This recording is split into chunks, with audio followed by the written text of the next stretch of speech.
परमेश्वर के नाम की महिमा हो। प्रभु ने हमें एक और सप्ताह का पहला दिन दिया, प्रभु ने हमें संभाला, इसलिए प्रभु का धन्यवाद हो। हम एलिया नाम के एक व्यक्ति के जीवन के विषय में हम अध्ययन करते आए हैं। पुराने नियम में हम इज़राइल के इतिहास में अलग अलग तरह के परिस्थितियों को देख सकते हैं। इज़राइल के इतिहास में अनेक राजा हुए और उनमें से कुछ ऐसे राजा थे जो परमेश्वर का भय मानते थे, परमेश्वर के वचन के अनुसार चलते थे।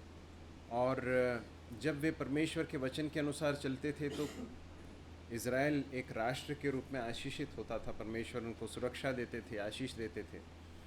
परंतु जब वे परमेश्वर के विरोध में जाते थे तो परमेश्वर का दंड उन पर आता था। और इज़राइल के इतिहास में ऐसे अनेक राजा रहे जो बहुत ही दुष्ट थे, जो परमेश्वर का भय नहीं मानते थे। परमेश्वर के वचन का पालन करना तो दूर, परमेश्वर के वचन के खिलाफ जाकर उन्होंने बहुत घोर पाप किए। और उनमें से एक व्यक्ति है आहाब नाम का एक राजा, जो इज़राइल का राजा था। क्या नाम था? आहाब। ठीक है, आप में से कई लोग शायद इस कहानी को नहीं जानते हैं, इसलिए मैं आपको फिर से दोहरा रहा हूँ ताकि आपको थोड़ा सा समझ में आए। तो आहाब नाम का एक राजा था जो बहुत ही दुष्ट था। उसने एक सिदोनी स्त्री जिसका नाम था इजेबेल, उस स्त्री से विवाह किया। और उस स्त्री के विषय में बताया जाता है कि वो आहाब से भी ज़्यादा दुष्ट थी, बहुत अंधेर और अन्याय करने वाली और सच्चे परमेश्वर यहोवा के विरोध में कार्य करने वाली एक स्त्री थी इजेबेल। तो इसलिए इज़राइल के इतिहास में बहुत ही एक काला अध्याय है, या फिर बहुत ही एक ऐसा समय था जब पूरा इज़राइल जो है आहाब और इजेबेल के नेतृत्व में परमेश्वर से दूर जा रहा था। ऐसे समय पर परमेश्वर ने अपने एक दास को, भविष्यद्वक्ता को उठाया, जिसका नाम क्या था, जिसके बारे में हम अध्ययन कर रहे हैं? एलिया। क्या नाम था? एलिया। ठीक है, तो परमेश्वर ने अलग अलग समयों में भविष्यद्वक्ताओं के द्वारा अपने लोगों से बातचीत की। हम इब्रानियों की पुस्तक में पढ़ते हैं, उसके पहले अध्याय के पहले पद में, जरा उस भाग को हम जरा से जल्दी पढ़ लें। पहले पद को हम पढ़ेंगे। पूर्व युग में परमेश्वर ने बाप दादों से थोड़ा थोड़ा करके और भांति भांति से भविष्यद्वक्ताओं के द्वारा बातें कर, दूसरा पद, इन अंतिम दिनों में हमसे पुत्र के द्वारा बातें की। ठीक है, अब इधर ध्यान दीजिए। तो परमेश्वर ने भविष्यद्वक्ताओं को क्यों उठाया था? ताकि परमेश्वर अपने हृदय की बातों को किसके पास पहुंचा सके? अपने लोग इज़राइल के पास पहुंचा सके। ठीक है, तो भविष्यद्वक्ताओं का काम क्या था? वे अपने मर्जी से नहीं कहते थे, परंतु किसकी मर्जी से बोलते थे? परमेश्वर के वचन को, परमेश्वर के संदेश को लोगों के पास पहुंचाना, ये था काम भविष्यद्वक्ताओं का। तो ऐसा एक व्यक्ति हुआ जिसका नाम था एलिया, और उसके विषय में हमने कुछ बातें देखी कि ऐसा एक समय जबकि आहाब और इजेबेल इज़राइल के ऊपर राज्य कर रहे हैं और खुद परमेश्वर के विरोध में चल रहे हैं, और समस्त इज़राइल को जो है उन्होंने परमेश्वर से दूर कर दिया। ऐसे समय में जबकि बहुत ही ताकतवर हैं, उन्होंने कई लोगों को मार डाला है, और जो परमेश्वर के भविष्यद्वक्ता थे वे डरे फिरते थे, क्योंकि उनको खुले में आना उनके लिए बहुत मुश्किल था। अब सोच कर देखिए, एक ऐसा समय जबकि न सिर्फ परमेश्वर के विरोध में कार्य किया जा रहा है, परंतु जो परमेश्वर का भय मानने वाले लोग हैं वे लोग छिप कर जी रहे हैं, तो वो परिस्थिति कैसी होगी इसका हम अंदाज़ा लगा सकते हैं। ऐसे समय में एक व्यक्ति उठ खड़ा होता है, परमेश्वर उसे खड़ा करता है, जिसका नाम क्या है? एलिया। और वो परमेश्वर के संदेश को लेकर आहाब के सामने जाता है। ये एलिया कोई असाधारण व्यक्ति नहीं था, एक बहुत ही साधारण स्थान से था, जिसका नाम है तिशबे। तिशबे नाम के एक स्थान से था। गिलाद नाम का जो स्थान है, जो प्रांत है, वहाँ पर तिशबे नाम का एक क्षेत्र है जहाँ से वो आता था। बहुत ही एक साधारण स्थान, ठीक है। और एलिया खुद भी एक बहुत ही साधारण व्यक्ति था, परंतु एक साधारण व्यक्ति साधारण स्थान से भले है, परंतु जब परमेश्वर उसे भेजता है और जब वो परमेश्वर की सामर्थ के साथ आता है, तो अहाब और इजेबेल जैसे व्यक्ति भी उसका सामना नहीं कर सकते हैं। ये परमेश्वर के वचन को हम समझ सकते हैं। तो वो परमेश्वर के वचन को लेकर जाता है और क्या कहता है, वो अहाब को देखकर, और संभवतः वहाँ पर उसकी पत्नी रानी इजेबेल भी वहाँ पर सिंहासन पर बैठी होगी, उसकी आंखों में आंखें डालकर कहता है कि यहोवा परमेश्वर का वचन यह है। अब सोचकर देखिए, उस दौर में परमेश्वर यहोवा का नाम लेना मानो एक अपराध के समान देखा जा रहा है। उसके पीछे चलने वाले लोगों को मार डाला जा रहा है या फिर उनको सताया जा रहा है। ऐसे समय पर इज़राइल के यहोवा परमेश्वर का नाम लेकर एलिया उसके पास पहुंचता और कहता है कि परमेश्वर का वचन यह है कि जब तक मैं न कहूँ तब तक इज़राइल में क्या नहीं होगी, बारिश नहीं होगी, मेंह नहीं बरसेगा। हमने इस बात को देखा था कि एलिया जो है वो बहुत ही एक हिम्मत से और क्या कहते हैं, करेज को क्या कहते हैं, साहसी एक व्यक्ति था। ये साहस कहाँ से आ रहा था आप जानते हैं?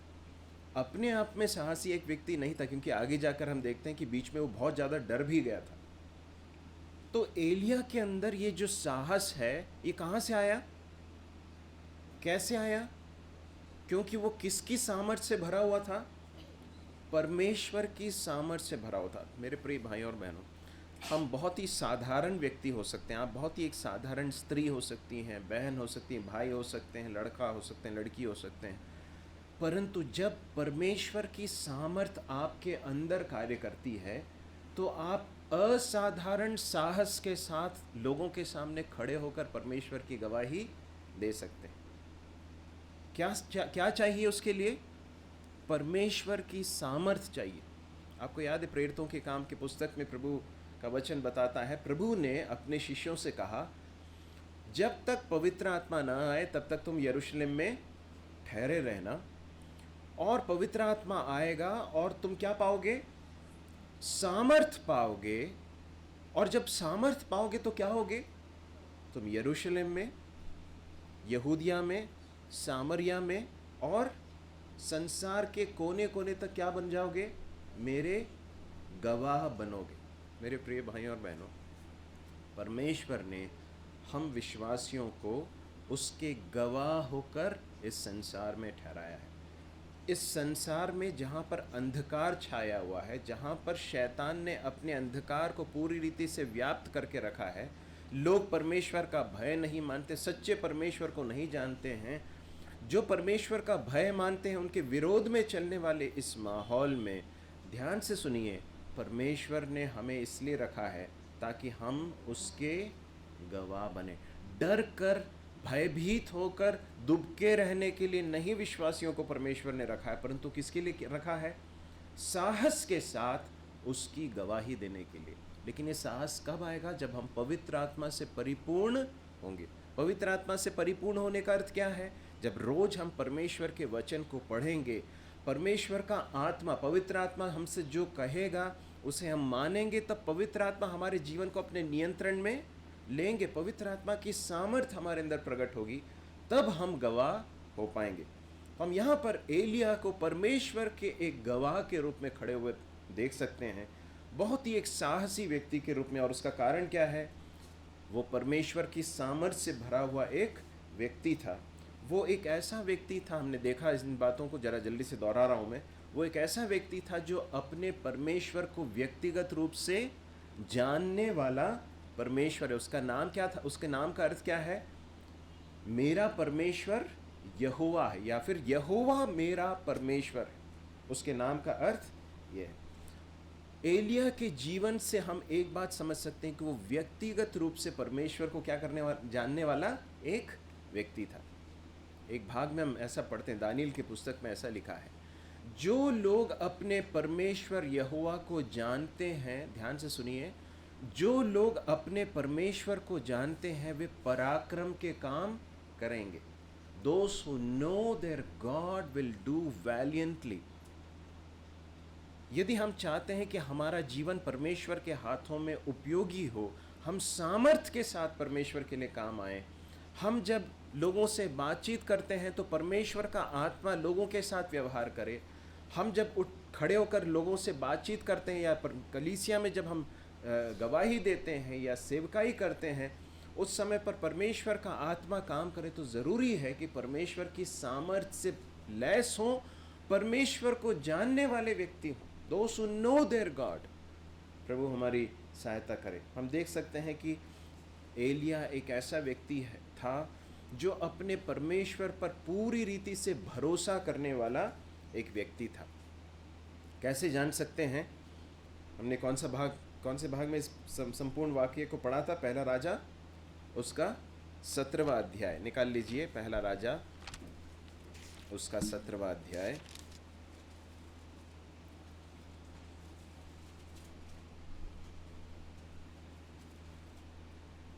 उसके पहले पद में इस तरह से लिखा है, तिशबी एलिया जो गिलाद के परदेशियों में से था, उसने अहाब से कहा। ध्यान से सुनिए क्या लिखा है। इज़राइल का परमेश्वर यहोवा जिसके सम्मुख मैं उपस्थित रहता हूँ, उसके जीवन की शपथ, इन वर्षों में मेरे कहे बिना कहे न तो मेघ बरसेगा और न ओस पड़ेगी। तब यहोवा का यह वचन उसके पास पहुंचा। ठीक है, अब देखिए क्या हो रहा है यहाँ पर। ये व्यक्ति परमेश्वर के बारे में क्या कह रहा है? इज़राइल का परमेश्वर यहोवा। इज़राइल ने परमेश्वर को भी, यहोवा को परमेश्वर होकर माना है कि इस समय पर नहीं माना, उन्होंने परमेश्वर को छोड़ दिया था। लेकिन एलिया सबके सामने खड़े होकर कहता है, तुम मानो या न मानो, सच्चाई यह है कि इज़राइल का परमेश्वर कौन है? यहोवा परमेश्वर है। वेदर यू एक्सेप्ट इट और not, the God of Israel is Jehovah. परमेश्वर यहोवा है। और उसके बाद लिखा है, जिसके सम्मुख मैं उपस्थित रहता हूं। एलिया एक ऐसा व्यक्ति था जो परमेश्वर के सम्मुख उपस्थित रहने वाला व्यक्ति था। मेरे प्रिय भाइयों और बहनों, हमारे आत्मिक जीवन में सामर्थ्य कब मिलती है? हम जब यहाँ कलीसिया में आते हैं, सभाओं में आते हैं, तब नहीं है। तब ज़रूर हमें भोजन मिलता है, पोषण मिलता है, हम संगति करते हैं, ये सब बहुत आवश्यक है, महत्वपूर्ण है। परंतु परमेश्वर की सामर्थ्य पाने का जो स्थान है, वो कौन सा स्थान है आप जानते हैं? जहाँ कोई आपको नहीं देखता, आप एकांत में परमेश्वर के पास आकर बैठते हैं, परमेश्वर के सम्मुख उपस्थित रहते हैं और परमेश्वर आपके साथ डील करते हैं, परमेश्वर आपसे बात करते हैं, परमेश्वर अपने हृदय की बातों को आपसे कहते हैं, आप परमेश्वर की बातों को सुनते हैं, परमेश्वर से आप बात करते हैं। ये वो समय है जब आपके अंदर परमेश्वर का कार्य होने लगता है। यहाँ पर एलिया के अंदर जो सामर्थ्य, जो विश्वास, जो भरोसा, जो हिया साहस, ये जो कुछ दिखाई देता है, उसका कारण ये है कि उसने यहोवा को अपना परमेश्वर होकर माना था और वो यहोवा परमेश्वर के सम्मुख उपस्थित रहने वाला व्यक्ति था। परमेश्वर के बारे में दाऊद इस तरह से कहता, मैंने अपने परमेश्वर यहोवा को अपने सामने जाना है करके लिखा है, अपने सम्मुख होकर जाना है। परमेश्वर के वचन में हम परमेश्वर के विषय में ये पढ़ते हैं कि परमेश्वर हर जगह पर उपस्थित है, हर वस्तु में उपस्थित है, ऐसा नहीं। ध्यान से सुनिए, ये एक वचन की शिक्षा नहीं है। हर वस्तु के अंदर परमेश्वर नहीं है, परंतु हर स्थान में परमेश्वर सर्व उपस्थित है, ओमनी प्रेजेंट है। परमेश्वर की उपस्थिति हर जगह है। परमेश्वर सारे लोगों को एक साथ देख सकता है।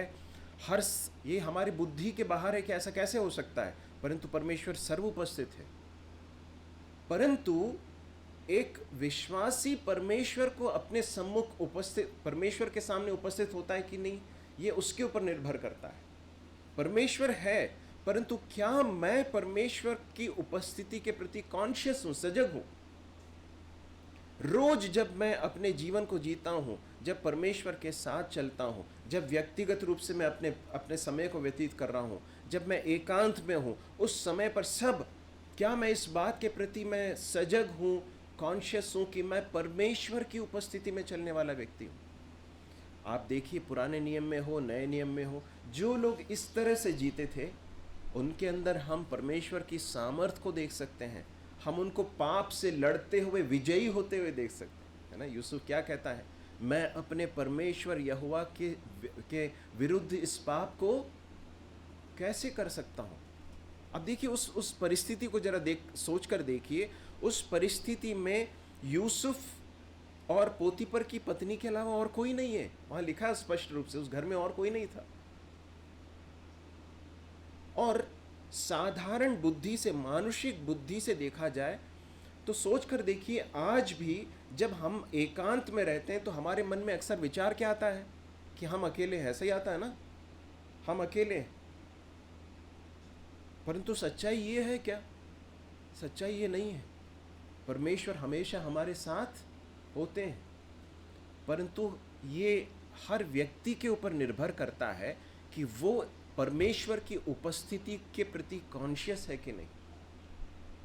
यूसुफ ने उस परिस्थिति में, जब टेम्पटेशन, ये जो प्रलोभन है बहुत सामर्थ्य के साथ उसके पास आया, पाप करने का प्रलोभन है, वो क्या कहता है, यहां और कोई नहीं है परंतु परमेश्वर है। और कोई नहीं देखता परंतु परमेश्वर देख रहा है। मैं उसके विरुद्ध पाप नहीं कर सकता। परमेश्वर के उपस्थिति में, उसके सम्मुख, उसकी उपस्थिति में चलना सीखना हमारे जीवन की सबसे बड़ी आवश्यकता है।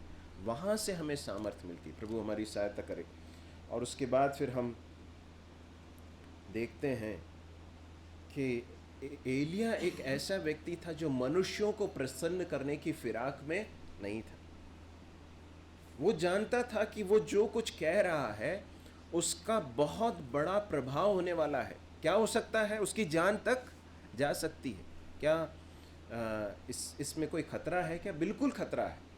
परंतु उसने अपने जीवन में एक निर्णय लिया था कि मुझे अपने परमेश्वर को छोड़ और किसी को प्रसन्न करने की कोई आवश्यकता नहीं है। हम मनुष्य और परमेश्वर दोनों को एक साथ प्रसन्न नहीं कर सकते, नहीं कर सकते। और कई बार जब विश्वास, प्रभु यीशु मसीह पर विश्वास करने के कारण जब लोग हमारे विरोध में जब बातें कहते हैं, जब हमें बुरा कहते हैं, हमारे बारे में गलत गलत चीज़ें कहते हैं या हमें सताते हैं, उस समय पर ध्यान से सुनिए, हमारे मन में ये विचार आ सकता है कि मैं क्यों इस परेशानी में पड़ूं? क्या आवश्यकता है इस परेशानी में पड़ने की? क्यों इस परेशानी में से होकर जाऊं? इसमें एक आसान रास्ता है कि मैं समझौता कर लूं। मैं कहूं कि नहीं, हाँ ठीक है, जैसा बाकी लोग सब कर रहे हैं वैसा मैं भी करूंगा या करूंगी। परंतु परमेश्वर का वचन इस बात को कहता है, हमें इस बात को सिखाता है। एलिया के जीवन से हम इस बात को समझ सकते हैं कि एलिया ने एक निर्णय ले लिया था कि मैं सिर्फ और सिर्फ परमेश्वर को प्रसन्न करूंगा। मनुष्य के वाहवाही हो या मनुष्य मुझे सताएं या परेशान करें, उससे मुझे कोई फर्क नहीं पड़ता। अब देखिए, पुराने नियम में जितने भविष्यद्वक्ता थे ना, उनमें से अधिकांश लोग बहुत सताए गए। आपने कभी यिर्मयाह की पुस्तक पढ़ी है? कितनों ने नहीं पढ़ा है? वो हाथ उठाइए। यिर्मयाह की पुस्तक किसने नहीं पढ़ा है वो हाथ उठाइए। ठीक है, बाकी सबने पढ़ी है? थोड़ा सा अजीब सवाल है ना। प्लीज़ वचन पढ़िए। वचन को इस तरह से पढ़िए मानो आप भूखे हैं और आपके सामने स्वादिष्ट भोजन रखा हुआ है। मैं आपको एम्बैरस करने के लिए नहीं कह रहा था। इस सवाल को मैंने आपको असहज करने के लिए नहीं पूछा। मैं आपको बहुत विनम्रता से आपसे कहना चाहता हूँ, यदि आप इस वचन को नहीं पढ़ोगे तो परमेश्वर को कैसे जानोगे? ये वचन है जहाँ पर परमेश्वर ने अपने हृदय की बातों को रखा है। तो हम यिर्मयाह की पुस्तक को यदि आप देखें, यिर्मयाह को द वीपिंग प्रॉफिट कहते हैं, रोने वाले भविष्यद्वक्ता के रूप में कहा जाता है। उसके जीवन को यदि आप देखें, उसको हर कदम पर सताया गया। उसको इतना परेशान किया गया, उसको उसको मार डालने के लिए प्रयत्न किए गए, और उसको जितना हो सकता था। और किसने किया मालूम है? किसने किया? अन्य जातियों ने नहीं किया। किसने किया? इजरायली लोगों ने किया। भविष्यद्वक्ता ऐसे लोग थे जो परमेश्वर के लिए खड़े रहते थे, सताव के बीच में, परेशानी के बीच में और तकलीफों के बीच में। परमेश्वर का वचन जब वो जो लाते थे। अब एक और उदाहरण मैं देना चाहता हूँ। यहेजकेल की पुस्तक को आप पढ़ें तो वहाँ पर यहेजकेल से परमेश्वर कहता है। कई बार मैं जब इन भविष्यद्वक्ताओं के जीवन को पढ़ता हूँ तो मुझे कई बार लगता है क्या परमेश्वर के प्रति क्या समर्पण था इनका। इतने दिन तक तू दाएं करवट सोना, ऐसा ऐसा आसान है क्या? आपने कभी सोकर देखा एक ही करवट बिना? और देखिए नींद में कई बार हमारे होता है ना, हम करवट बदलना चाहते हैं। इस व्यक्ति को परमेश्वर ने कहा कि इतने दिन तक जो है, इतने दिन तक मतलब कुछ 30-40 दिन का समय है, समझ लीजिए, मुझे एग्जैक्टली संख्या याद नहीं आ रही। इतने दिन तक तो इसी करवट सोना। उसके बाद फिर कहा ठीक है अब इतने दिन तक दूसरे करवट सोना। आप इन भविष्यद्वक्ताओं के जीवन को देखिए, ये न सिर्फ सताए जाते थे, परमेश्वर का वचन जो इनके द्वारा आता था उसके लिए उन्हें खुद परेशानी झेलनी पड़ती थी, परंतु इसके बावजूद वे साहस के साथ, समर्पण के साथ परमेश्वर के लिए खड़े रहने वाले परमेश्वर के दास थे। ये जो परमेश्वर का रास्ता है ना, ये प्रभु यीशु मसीह के पीछे चलने वालों का जो रास्ता है, ये डरपोकों का रास्ता नहीं है। नहीं है मेरे प्रिय भाई और बहनों। डरपोकों का भाग आग की झील में मिलेगा, परमेश्वर का वचन कहता है। यदि प्रभु यीशु मसीह के पीछे चलने का निर्णय लिया है तो याद रखिए आपने अपना डेथ वारंट साइन किया है। इसका अर्थ यह है कि आपने इस बात का निर्णय ले लिया है कि मैं मरने के लिए तैयार हूं। तो यहां पर हम देखते हैं एलिया मनुष्य को प्रसन्न करने की बिल्कुल उसके अंदर कोई चिंता नहीं दिखती है, कोई विचार नहीं दिखता। परमेश्वर को ही प्रसन्न करने वाला व्यक्ति। और उसके बारे में वो कहता है, परमेश्वर के बारे में कहता है, यहोवा परमेश्वर के जीवन की शपथ। इसका मतलब क्या है? अंग्रेजी में लिखा है एज द लॉर्ड लिव्स, मतलब परमेश्वर यहोवा जीवित है, यह है कहने का अर्थ। बाकी सारे लोग, इजरायली लोग जब इस बात को इस तरह से जी रहे थे मानो परमेश्वर है ही नहीं है, परमेश्वर मर गया है।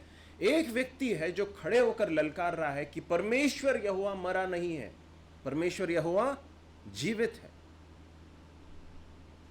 और जब उसने परमेश्वर के लिए इतने विश्वास के साथ, साहस के साथ उसने खड़े रहने का निर्णय लिया, आप जानते हैं परमेश्वर ने अपनी सामर्थ को दिखाया।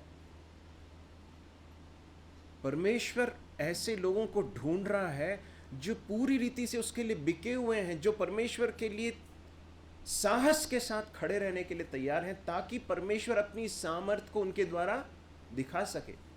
एलिया ने कहा कि मैं नहीं बरसेगा, पानी नहीं बरसेगा, तो क्या हो गया? नहीं बरसा। जब परमेश्वर के वचन के द्वारा उसने कहा कि बरसेगा तो क्या होगा? बरसा। उसके बाद उसने एक वेदी बनाई, आप जानते हो, उस आगे जाकर उस घटना को भी देखेंगे। और उसने कहा कि तुम बाल की आराधना करते हो, तुम एक काम करो, तुम इस वेदी में जो है सब जो कुछ वेदी में जो अर्पण की वस्तुएं उसको सब रख लो, और उसके बाद फिर क्या करो? तुम पुकारो अपने बाल को, और उसके बाद फिर क्या करो?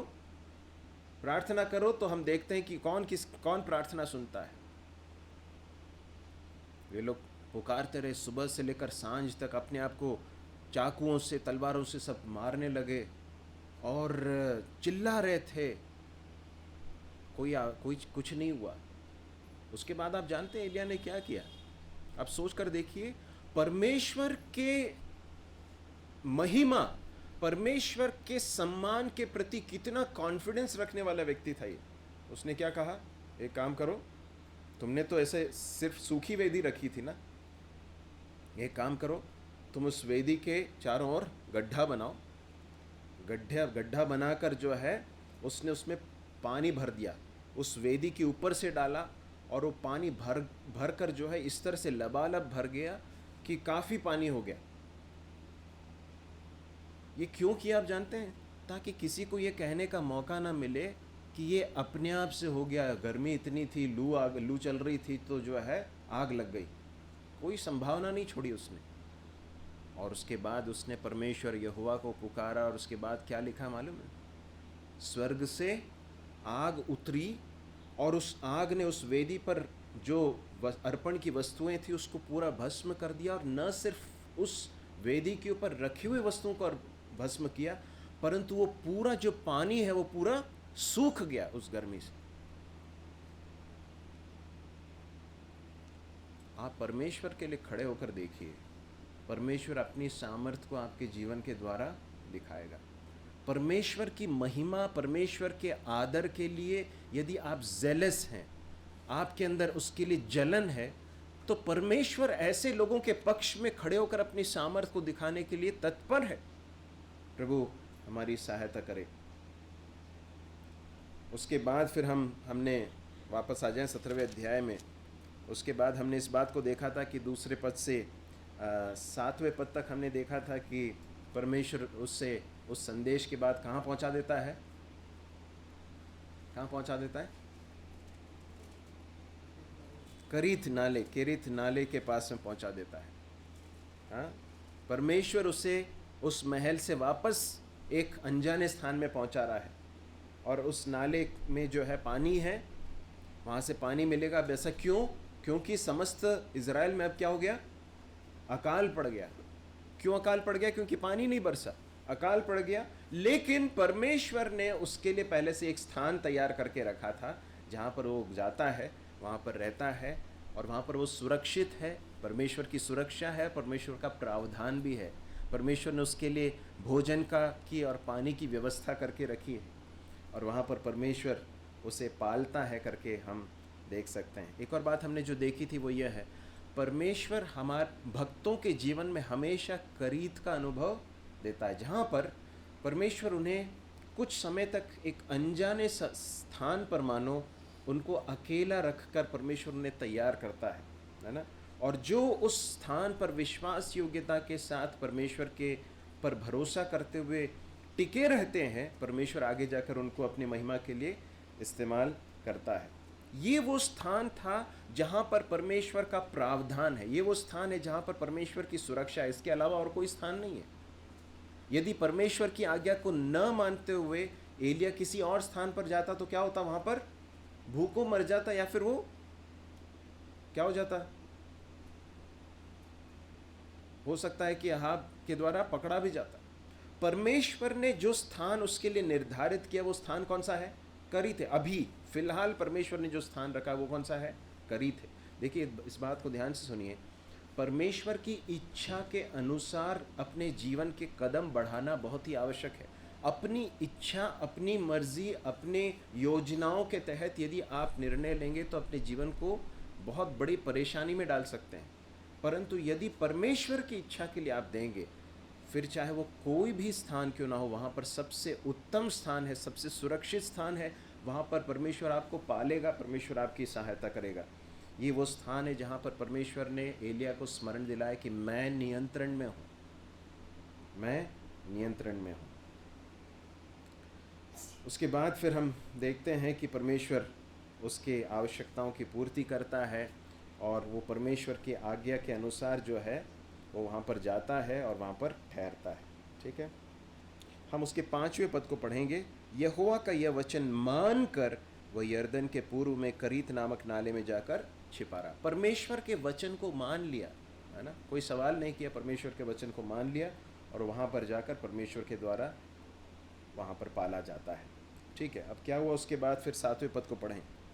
कुछ दिनों के बाद उस देश में वर्षा न होने के कारण नाला सूख गया। यहाँ पर एक घटना फिर से जो है हो रही है। अब जो है परिस्थितियाँ बदल रही हैं। अभी तक क्या हो रहा था? पूरे देश में क्या हो रहा है? अकाल पड़ा हुआ है। अहाब, इजेबेल सब जो है एलिया को ढूंढ रहे हैं, परंतु परमेश्वर ने उसे एक बहुत ही एक सुरक्षित स्थान में रखा है, जहाँ पर कौवे आकर भोजन देते हैं। पानी नाले से जो है, करीत नाले से अच्छा स्वच्छ जल जो है उसे मिल रहा है। परंतु यहाँ पर क्या लिखा है? कुछ दिनों के बाद, कितने दिन हुए नहीं जानते, परंतु कुछ समय के बाद क्या हो गया, ये नाला सूख गया करके पढ़ते।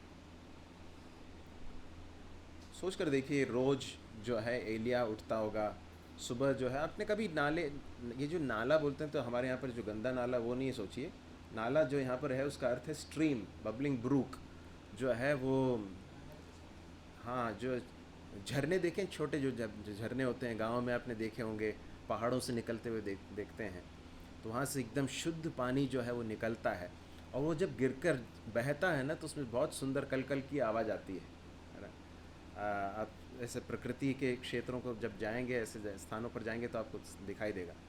तो रोज़ सुबह जो है इस झरने की कल कल को सुनते हुए जो है एलिया उठता होगा, है ना, सुबह उठता है, और उसके बाद जो है उसको भोजन मिलता है, पानी पीता है, बहुत अच्छा चल रहा है, सब बढ़िया चल रहा है।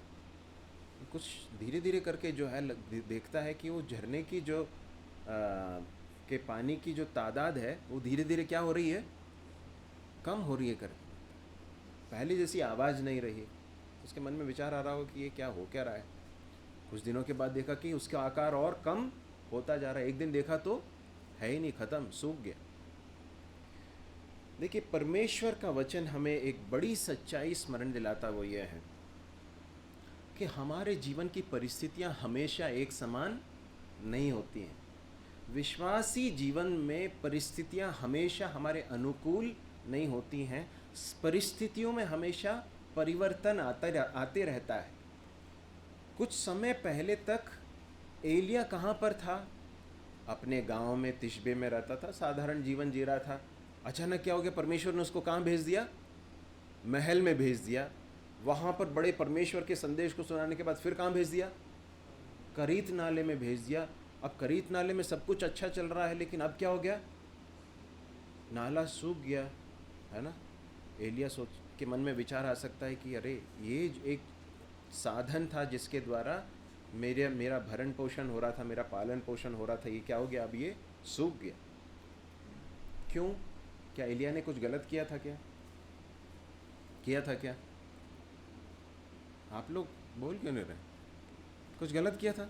उसकी किसी गलती के कारण ये नाला सूखा क्या? नहीं। देखिए, हमारे जीवन में आने वाली जो प्रतिकूल परिस्थितियां ज़रूरी नहीं है कि वो हमारी किसी गलती के कारण हो। ध्यान से सुनिए इस बात को। ऐसा कई बार होता है कि हमारे किसी गलती के कारण भी हम परेशानी में पड़ते हैं, लेकिन परमेश्वर की भक्ति में जीने वाले परमेश्वर के जो लोग हैं, विश्वासी हैं, जब परमेश्वर की भक्ति में जी रहे हैं, परमेश्वर की इच्छा में होकर जी रहे हैं, उस समय पर भी right in that time, during that time, हो सकता है कि नाला सूख जाए। नाला सूखने का अर्थ क्या है? जो चीज़ें सब अच्छी चल रही हैं वो खराब होती हुई दिखें, जो चीज़ें मिल रही थी वो मिलना बंद हो जाए। लेकिन एक बात हमेशा याद रखिए कि नाला सूख सकता है, परंतु परमेश्वर का स्रोत कभी भी नहीं सूखता। परमेश्वर के प्रावधान जो है वो हमेशा अलग अलग तरीके से होते हैं। परमेश्वर ने करीत नाले के द्वारा एलिया के भरण पोषण के लिए, पालन पोषण के लिए जो समय निर्धारित किया था, वो समय पूरा हो गया। अब परमेश्वर उसे किसी और स्थान पर भेजना चाहते हैं, और इसके लिए क्या जरूरी है? नाले का सूखना भी जरूरी है। हम कई बार अपने जीवन में जो है एक नई चुनौती में जाने से खुद डरते हैं, है ना। हमारे अंदर, सबके अंदर ये स्वभाव है। हम खुद अपने से होकर जो है एक नई चुनौती लेना नहीं चाहते हैं, या फिर एक नई परिस्थिति में जाने से डरते हैं। परंतु परमेश्वर के वचन से हम एक बात सीख सकते हैं, वो ये है, ध्यान से सुनिए। परमेश्वर कई बार हमारे जीवन में ऐसी परिस्थितियों को निर्मित करते हैं जहाँ पर हमें ऐसी परिस्थिति में जाना पड़े, जो एक नई परिस्थिति में, लेकिन उसमें हमेशा परमेश्वर अपनी भलाई को हमारे लिए पहले से ही तैयार कर कर रखते हैं। इस बात को हम परमेश्वर के वचन से देख सकते हैं।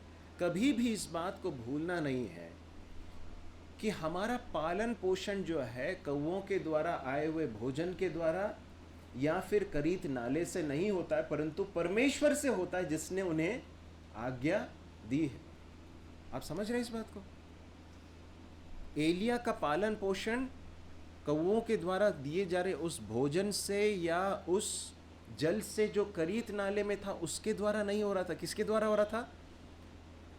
परमेश्वर के मुंह से निकले वचन के द्वारा। परमेश्वर ने उन कौओं को कहा था कि जाओ, तो क्या क्या होता था? वे लोग जाते थे। परमेश्वर ने नाले से कहा कि पानी दो, तो क्या हो गया? पानी देता था। जब परमेश्वर ने कहा कि सूख जा, तो क्या हो गया? आप विश्वास करते हैं कि इस बात को? परमेश्वर ने मूसा से कहा उस चट्टान को कह कि पानी दे, तो क्या हो गया? उसने कहा नहीं, उसने कहना था उसको, परंतु उसने लाठी, परंतु परमेश्वर के लिए कहना काफी था। देखिए, इस बात को याद रखिए, हमारे जीवन में जो परमेश्वर ने दिया ना, उस पर भरोसा मत करो, क्योंकि वो क्या हो सकता है? कुछ समय के बाद सूख सकता है। आपकी नौकरी सूख सकती है, आपका धन सूख सकता है, बैंक में पड़ा हुआ पैसा सूख सकता है, घर जा सकता है, सब कुछ जा सकता है। हम एक ऐसे संसार में जीते हैं जहाँ पर ये सारी चीज़ें अनिश्चित हैं। आज हैं, कल ज़रूरी नहीं है कि हमारे हाथ में हो। इसलिए हमारा भरोसा इन चीज़ों के ऊपर नहीं होना चाहिए, इन वस्तुओं के ऊपर नहीं होना चाहिए, हमारे पास जो है उस पर ना हो, परंतु किस पर हो? परमेश्वर पर हो। तीमुथियुस की पत्री में पौलुस तीमुथियुस से कहता है, इस संसार के धनवानों को, संसार के धनवान का मतलब ये नहीं है कि संसार में जो धनवान उनको जाके कहे, नहीं, कलीसिया में जिनके पास धन है उनसे कहे कि चंचल धन पर भरोसा मत करो। धन हो सकता है, नौकरी हो सकती है, जो कुछ भी है हमारे पास वो सब कुछ हो सकता है। याद रखिए, ये सब एक करीत नाले के समान है जो क्षण भर में क्या हो सकता है? सूख सकता है। परंतु परमेश्वर पर यदि आप भरोसा करते हैं तो करीत नाला सूख जाए तो भी परमेश्वर ने किसी और स्थान को तैयार करके रखा है। आप जानते हैं, इससे पहले कि यहाँ पर ये नाला सूखता, परमेश्वर ने दूसरा रास्ता उसके लिए तैयार करके रखा था। सही है कि नहीं? क्या होता आगे? 8वें पद से पढ़िए। तब यहोवा का यह वचन उसके पास पहुंचा कि चलकर सीदोन के सारपत नगर में जाकर वहीं रह। सुन, मैंने वहाँ एक विधवा को तेरे खिलाने की आज्ञा दी है। तो वह वहाँ से चल दिया और सारपत को गया। नगर के फाटक के पास पहुंचकर पढ़िए। उसने क्या देखा कि एक विधवा लकड़ी बीन रही है। उसको बुलाकर उसने कहा, किसी पात्र में मेरे पीने को थोड़ा सा पानी ले आ। जब वह लेने जा रही थी तब उसने उसे पुकार के कहा, अपने हाथ में एक टुकड़ा रोटी का भी मेरे पास दे दिया। उसने कहा, तेरे परमेश्वर यहोवा के जीवन की शपथ, मेरे पास एक भी रोटी नहीं है, केवल घड़े में मुट्ठी भर मैदा और कुप्पी में थोड़ा सा तेल है, और मैं एक लकड़ी बीनकर लिए जाती हूँ कि अपने और अपने बेटे के लिए उसे पकाऊं और हम उसे खाए फिर मर जाए। एलिया ने उससे कहा, मत डर, जाकर अपनी बात के अनुसार कर, परंतु पहले मेरे लिए एक छोटी सी रोटी बनाकर मेरे पास ले आ, फिर इसके बाद अपने और अपने बेटे के लिए बनाना। क्योंकि इस्राएल का परमेश्वर यहोवा यूँ करता है कि जब तक यहोवा भूमि पर मेंह न बरसाएगा, तब तक न तो उसे घड़े का मैदा चुकेगा और न उसे कुप्पी का तेल घटेगा। तब वह चली गई और एलिया के वचन के अनुसार किया। तब से वह और स्त्री और उसका घराना बहुत दिन तक खाते रहे, यहोवा के उस वचन के अनुसार जो उसने एलिया के द्वारा कहा था। न तो उसे घड़े का मैदा चुका और न उस कुप्पी का तेल घटा। या काफ़ी है, धन्यवाद। 8वें पद में हम पढ़ते हैं, तब यहोवा का यह वचन उसके पास पहुंचा। जो व्यक्ति परमेश्वर के साथ जी रहा है ना, जो परमेश्वर के साथ चल रहा है, जो परमेश्वर की इच्छा में जी रहा है, वो हमेशा परमेश्वर की आवाज़ को क्या होगा? सुनता रहेगा। परमेश्वर का वचन उसके पास पहुंचेगा। परमेश्वर कभी भी ऐसा नहीं करते हैं कि हमें एक नई परिस्थिति में डाल दिया और चुपचाप बैठे, ठीक है, मज़े ले रहे हैं। ऐसा होता नहीं होता है। परमेश्वर ऐसा नहीं करते, हमारा प्रभु ऐसा नहीं है।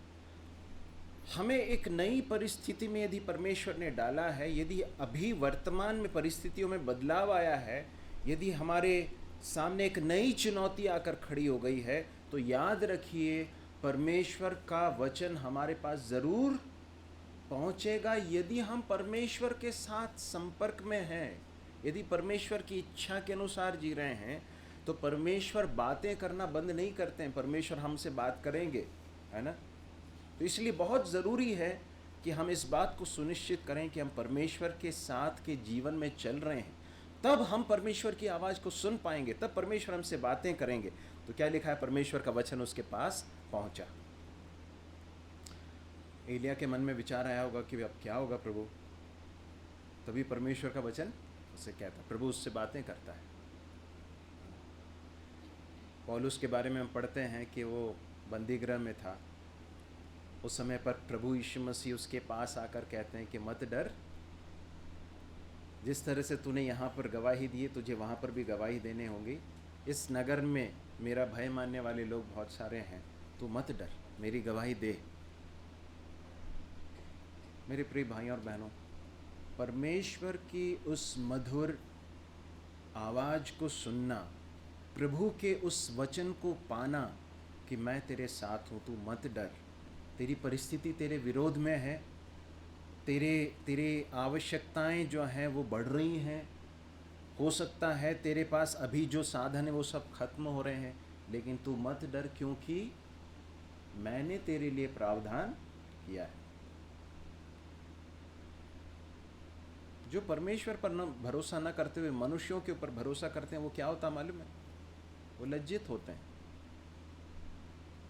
मनुष्यों पर भरोसा करना बहुत ही एक सस्ती चीज़ है, उसमें वो वास्तव में बहुत ही एक शोचनीय स्थिति है। जो परमेश्वर पर भरोसा करते हैं वे कभी भी लज्जित नहीं होते हैं, क्योंकि परमेश्वर पर भरोसा करना जो है एक ऐसे व्यक्ति पर भरोसा करना है जिसके स्रोत कभी भी खत्म नहीं होते हैं।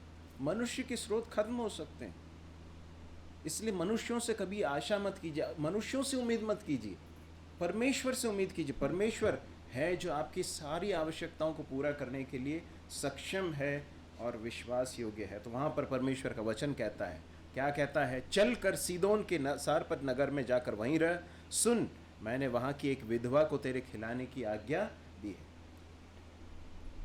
करीब 100 किलोमीटर जो है उसको चल कर इस स्थान पर पहुंचना होगा। 100 किलोमीटर मतलब कितना होगा, करीब भोपाल का रास्ता करीब 200 किलोमीटर है ना, आधा रास्ता समझ ली, डोडी तक का रास्ता होगा शायद, है ना, डोडी मिडवे के आसपास है, तो इतना होगा, इतना चलना है उसको, है ना।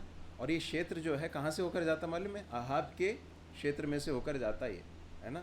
और ये जो है वो स्थान जो है वो एक इजरायली सीमा के अंदर नहीं है, वो अन्य जातियों का स्थान है। और विशेषकर जो है सीदोन जो है वो स्थान है जो इजेबेल का स्थान था, इजेबेल वहाँ से थी, ठीक है।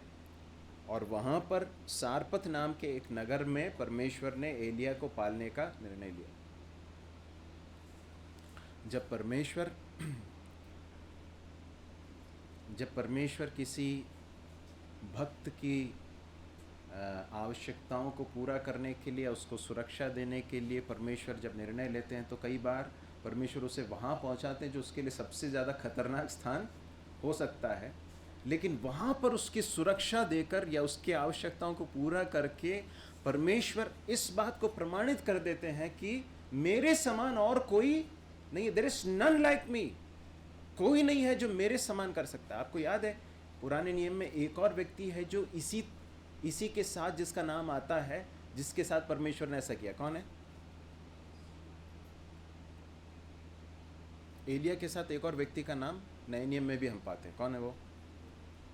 मूसा। आप जानते हैं मूसा जब जन्म हुआ उस समय पर राजा ने आज्ञा निकाली, जितने भी लड़के होते हैं उन सबको क्या कर दिया जाए।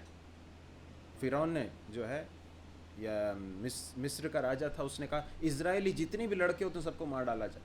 तो मूसा के माता पिता ने क्या किया, उसको छिपा कर रखा। उसके बाद फिर हम जानते हैं कि एक टोकरी के अंदर रखकर जो है उस झरने के पास में रखा। उसके बाद फिर वहाँ पर फिरौन की बेटी आती है और उसके बाद फिर हम जानते हैं कि क्या होता है, अल्टीमेटली क्या होता है, मूसा कहाँ पहुँच जाता है?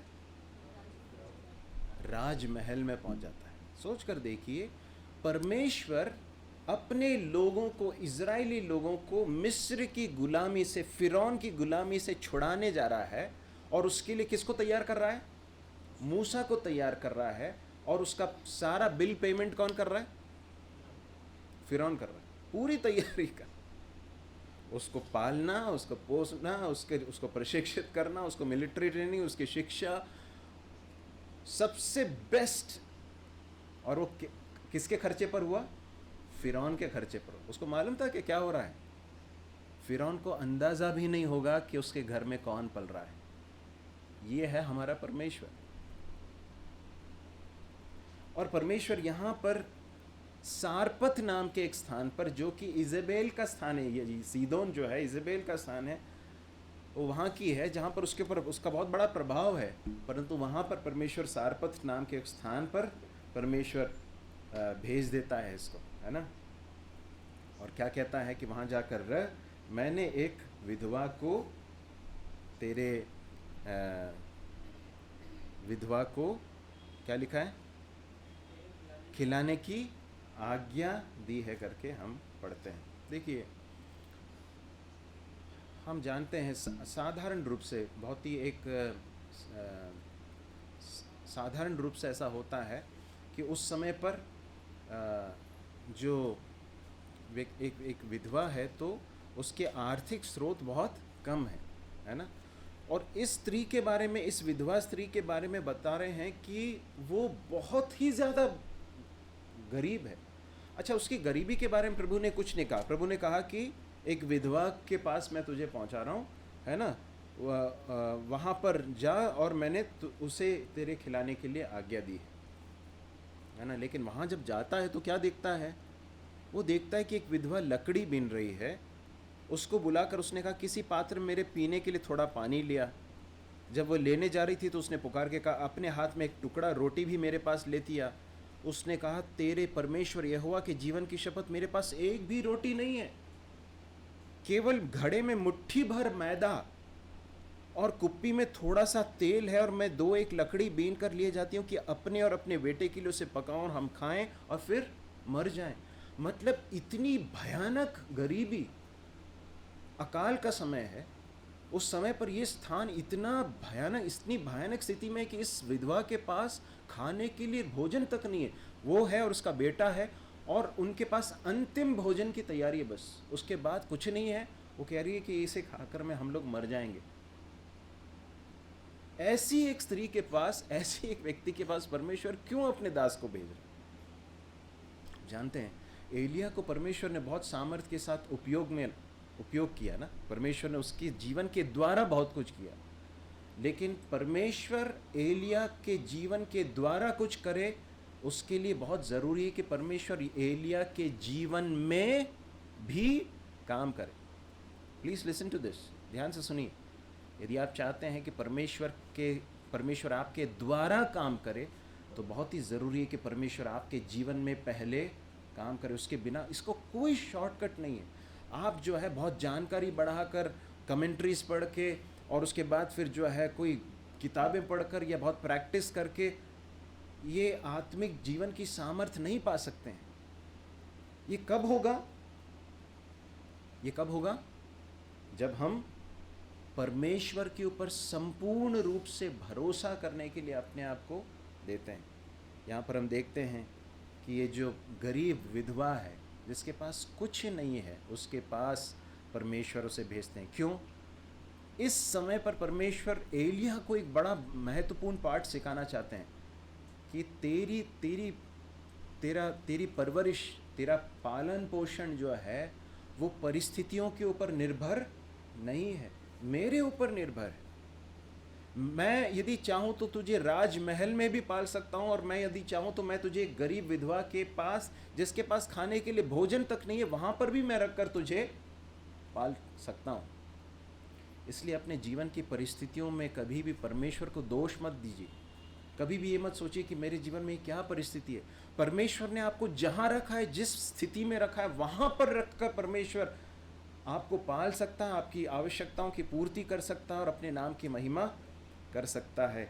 इस बात को हम देख सकते हैं। परमेश्वर हमारी सहायता करे। हम यहाँ पर समाप्त करने जा रहे हैं। हमने बहुत सारी बातें देखी हैं, मैं दोहरा नहीं रहा, परंतु मैं निश्चित रूप से विश्वास करता हूँ, क्योंकि ये परमेश्वर का वचन है। इसलिए नहीं कि मैंने कहा, परंतु इसलिए कि ये परमेश्वर का वचन है। निश्चित रूप से परमेश्वर ने आपसे बात की है। क्या आप परमेश्वर के सामने जो बातें परमेश्वर ने आपसे कही हैं, उनके प्रकाश में अपने जीवन को प्रभु के हाथों में सौंपेंगे?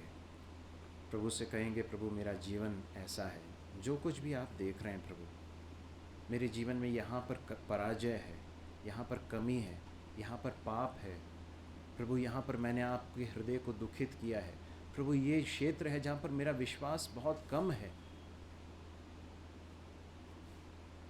प्रभु से प्रार्थना करें, प्रभु आप मेरे जीवन को बदलिए, मुझे विश्वास दीजिए, मेरे विश्वास को बढ़ाइए, मेरे जीवन में इस पाप को मेरे अंदर से हटाइए।